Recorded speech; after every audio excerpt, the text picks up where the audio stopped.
You can get the book and you can read it with Daddy. Isn't that neat? Who is that, Ryan? This one is Curious George and the Birthday Who's reading your Surprise. books on TV? Daddy. Daddy. He said, hi, Daddy. Hi, Daddy.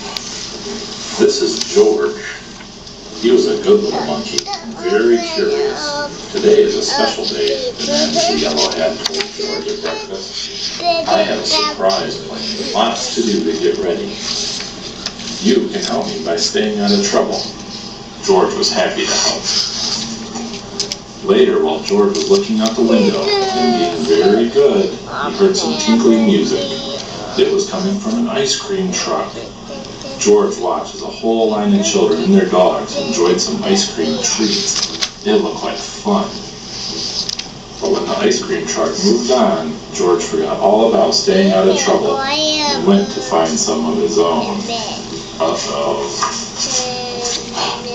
In the living room, George found noisemakers and hats and games. Could this be part of his friend's surprise? Before George could find out, he spotted some streamers, balloons, and colored tissue.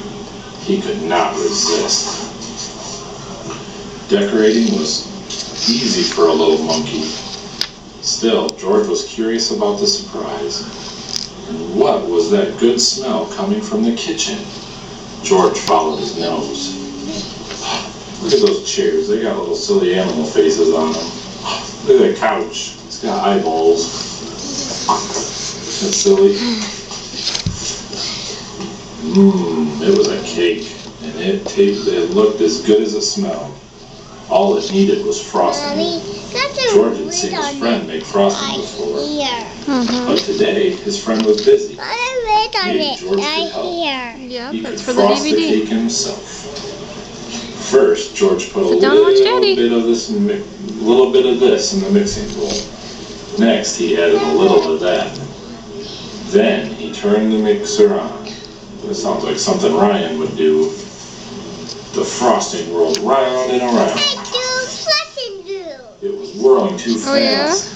When George tried to stop the mixer, it only went faster and faster and faster. George lifted the beaters out of the bowl. Frosting flew everywhere. Poor George. He did not mean to make such a mess. He only wanted to help. Now how could he clean up this sticky kitchen? Just then, George heard the tinkly music again.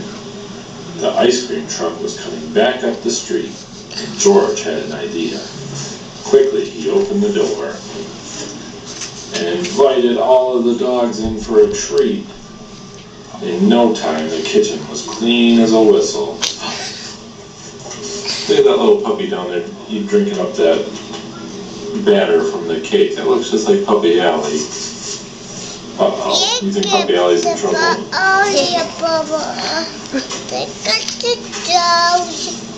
When the dogs finished their snack, George took them back outside.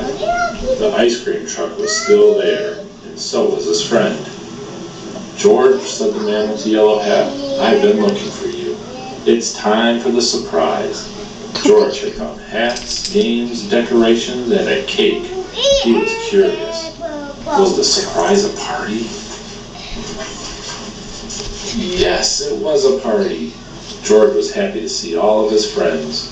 They were glad to see George too. What great decorations, Bill said. What a lot of presents, said Betsy.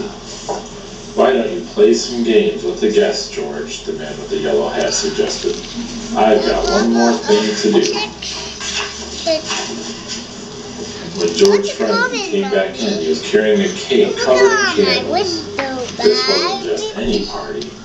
It was a birthday party, but George was still curious. Whose birthday was it? He watched to see who would blow out the candles. The man with the yellow hat put the cake down right in front of George. That was a surprise. It was George's birthday. The party was for him. Everyone sang happy birthday. Then George took a deep breath and made a wish. Happy birthday, George. Oh, isn't that funny? Look, I mean, there's a little maze that you can do. You start up here, and you gotta find all your way all the way through that maze You see it? until you get to the ice cream in the middle. Does that sound good? You wanna read one more book?